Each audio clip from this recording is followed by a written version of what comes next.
मंत्री मनीष सिसोदिया ने एक प्रेस वार्ता का आयोजन किया। 5 कॉलेजेस ने किया। 2 कॉलेजेस लक्ष्मीबाई और अदिति कॉलेज अभी भी नहीं दिखा रहे हैं और इससे समझ में आता है कि वहां भी दाल में कितना काला होगा। इन 5 कॉलेजेस की ऑडिट रिपोर्ट आ गई है और हम बार बार ये कह रहे थे कि दिल्ली सरकार उनको जरूरत से ज्यादा पैसा देती आई है, उसके बावजूद वहां गड़बड़ी करके फंड्स इधर उधर करके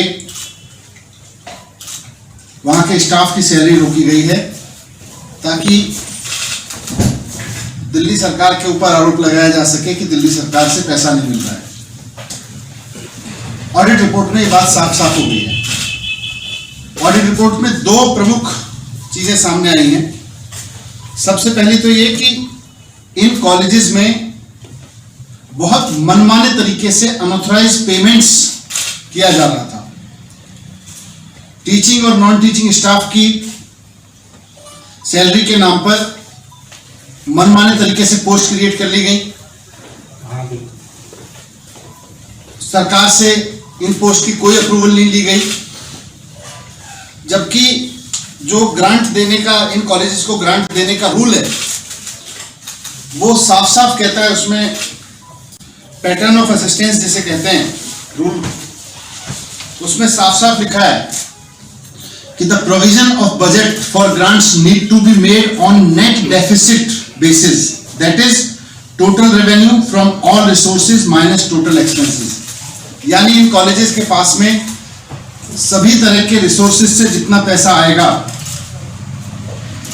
उसमें से माइनस टोटल एक्सपेंसेस करके जो डेफिसिट बचेगा उतना पैसा दिल्ली सरकार की ओर से दिया जाएगा। ये ग्रांट का पैटर्न जो है, जो ग्रांट के रूल्स हैं वो कहते हैं।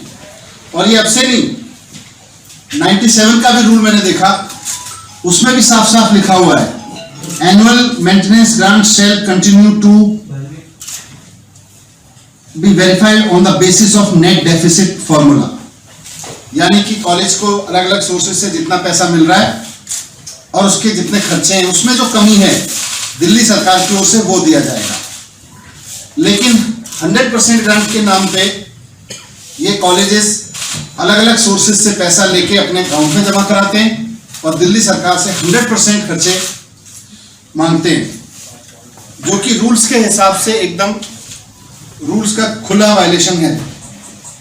और इस पैसे से दी जाने वाली सैलरीज की जब जांच की कि किस किस को दी जा रही है तो पता चला कि वहां बहुत सारी पोस्ट ऐसी हैं जिनकी ना तो दिल्ली सरकार से मंजूरी ली गई है पोस्ट क्रिएट करने के लिए और ना वहां पर अपॉइंटमेंट करने के लिए मंजूरी ली गई है, जबकि वो भी ग्रांट ऑफ असिस्टेंट रूल्स में साफ साफ लिखा हुआ है कि पोस्ट क्रिएट करने के लिए, अपॉइंटमेंट करने के लिए दिल्ली सरकार की मंजूरी ली जाएगी।